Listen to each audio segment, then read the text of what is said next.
యనమల రాంబాబు గారు ఇప్పుడు మీరు వైఎస్ఆర్ నాయకులు, టీడీపీకి వేరే అభిమానులు, కృష్ణ గారికి కానివ్వండి, ఆదిత్య అప్పారావు కానీ, ఆదిత్య వాసు గారికి కానీ, మీరు అందరికీ వేరే అభిమానులు.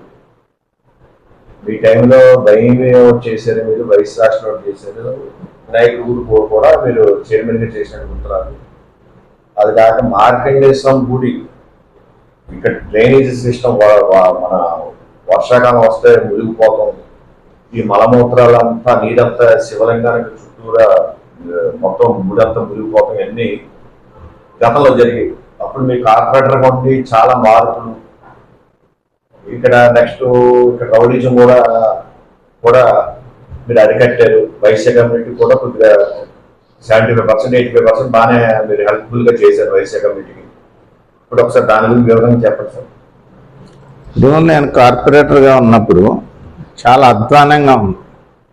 మీరు వైశ్య కమ్యూనిటీలోకి వైన్ మీద ఏ సంవత్సరం వచ్చారు, వైశ్య రాష్ట్రకి ఎప్పుడు వచ్చారు, ఆ డెవలప్మెంట్ చెప్పండి సార్. వైఎంఏలో నేను 86లో వచ్చానండి. 89లో వైఎంఏ సెక్రటరీ కింద ఒక ఎమ్మెల్యే ఎలక్షన్ కంటే ఎక్కువగా చదివితే దాంట్లో నెగ్గాను నేను 47 ఓట్ల మెజార్టీ తోటి. దాని తర్వాత 94లో వైఎంఏ ప్రెసిడెంట్ అయ్యాను.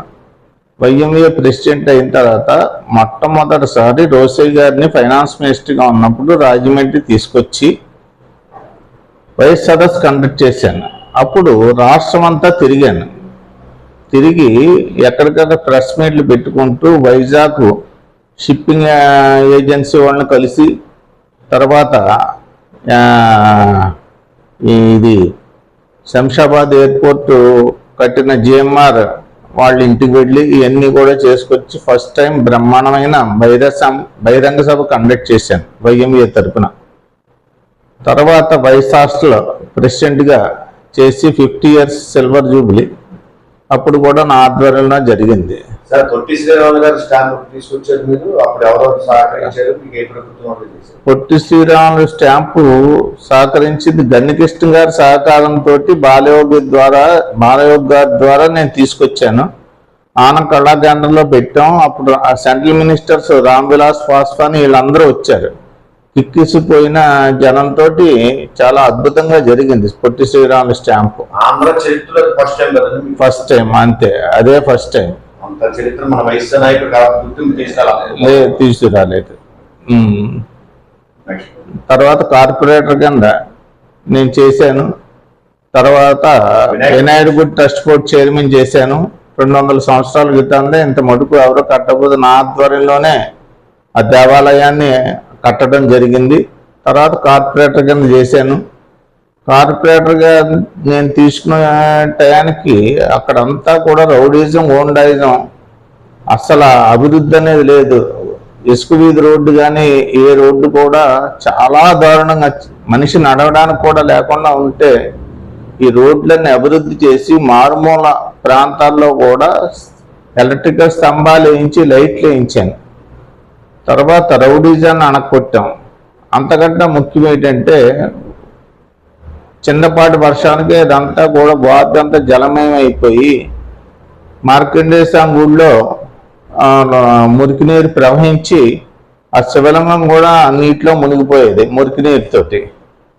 అటువంటి దాన్ని ఏం చేయాలని ఆలోచించి దానికి ఈ రోజు వరకు కూడా రాజమండ్రి పుట్టిన తర్వాత ఎవరు కనిపెట్టలేని నా టైంలో కనిపెట్టి పరిష్కారం.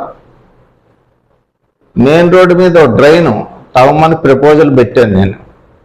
ఏంటంటే కోటకొమ్మ దగ్గర శివుడి బొమ్మ దగ్గర నుంచి డీలక్స్ హోటల్ దాకా డ్రైన్ తవ్వితే ఎగువ ప్రాంతం నుంచి వచ్చే వాటర్ అంతా కూడా ఈ మెయిన్ రోడ్ డ్రైన్లో నుంచి వెళ్ళిపోయి డైవర్ట్ అయ్యి దౌడేసి ఆనకట్ట మీద 50 అడుగుల లోతులో డ్రై అయిపోయేటట్టుగా శాంక్షనింగ్ చేయించాను.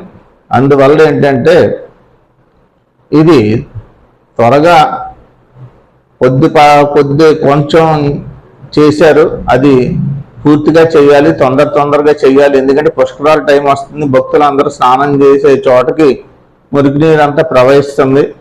మార్కండేశ్వరం గుడిలో నీరు అంతా కూడా వెళ్ళిపోయి గోదావరి మొత్తం కలుషితం అయిపోతుంది. కాబట్టి ఇప్పుడు త్వరితగతిన చేస్తే పుష్కరాల టైంకి భక్తులకు ఇబ్బంది లేకుండా ఉంటుంది.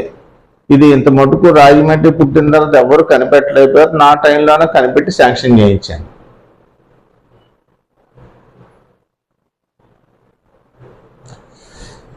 వచ్చేది పుష్కరాలు, చేయాల్సింది చాలా ఉంది.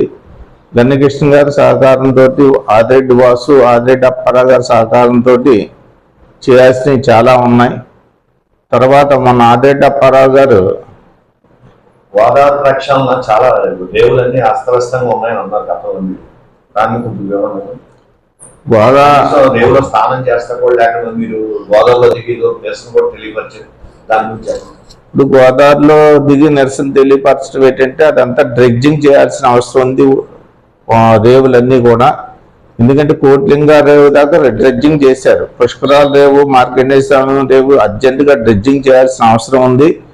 డ్రెడ్జింగ్ చేసి దాంట్లో ఇసుక బాగా వేసి భక్తుల స్నానానికి అనుకూలంగా చేయాలి. అర్జెంటుగా చేయాలి. అది రేవులన్నీ కూడా బాగోలేదు. రేవులన్నీ కూడా పుష్కరాల రేవు దగ్గర నుంచి, మార్కండేయ స్వామి రేవు దగ్గర నుంచి అన్ని రేవులు బాగోలేదు. రేవులన్నీ కూడా చాలా జాగ్రత్త చేయాల్సిన అవసరం ఉంది. ఇదివరకు కూడా పుష్కరాల రేవులో బ్రిడ్జి కట్టిన రాళ్లు చాలా నీటిలో ఉంటే చాలా మంది పైనుంచి దూకి చనిపోయారు. 9 మంది 12 మంది దాకా తెలుగు రానోళ్ళు మహారాష్ట్ర నుంచి. చాలా మటుకు అది దాంట్లో రాళ్ళు తీసి వేయడం జరిగింది. ఇంకా కొన్ని, ఎందుకంటే నీరు తీసే టైంకి నీరు బాగా వచ్చేయడం వల్ల కొన్ని రాళ్ళు ఉండిపోయినాయి, తీయడానికి వీలు లేకుండా.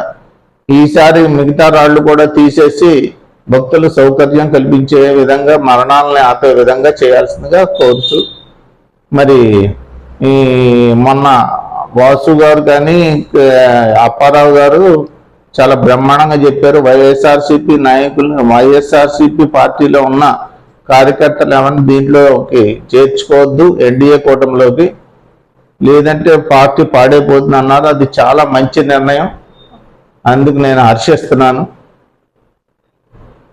మీరు వైశ్య కమ్యూనిటీకి ఆ మధ్య పెన్షన్ ఎక్కించారు అన్నారు కదా,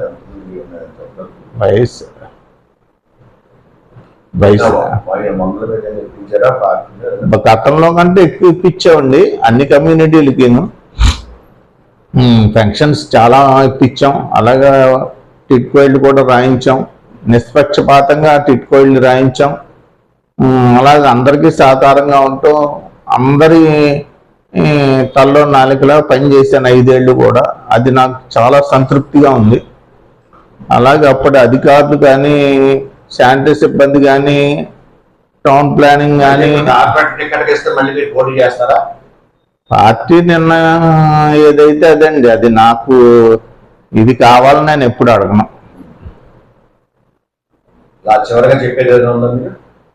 చివరిగా చెప్పేది ఏంటంటే, ఈ కష్టకాలంలో తెలుగుదేశం పార్టీ రావడం, అవతల పైన మోడీ గారు రావడం చాలా దేశానికి, రాష్ట్రానికి కూడా శుభసూచకం. ఇక్కడ పురంధేశ్వరి గారు ఎంపీగా ఎన్నికవడం ఇంకా చాలా శుభసూచకం. నా నమస్కారం అండి.